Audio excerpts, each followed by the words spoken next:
నేటి సమాజంలో ఒకరి సమస్య ఇంకొకరికి నవ్వులాట.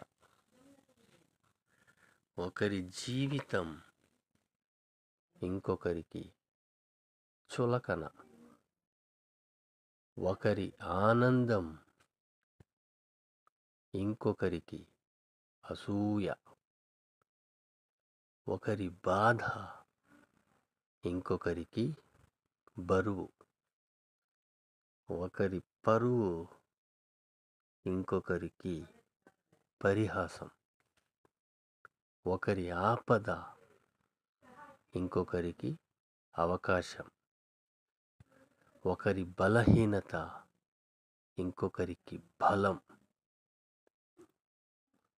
మీకు గనక నచ్చినట్లయితే మా ఛానల్ని లైక్ చేయండి, షేర్ చేయండి అండ్ సబ్స్క్రైబ్ చేయండి.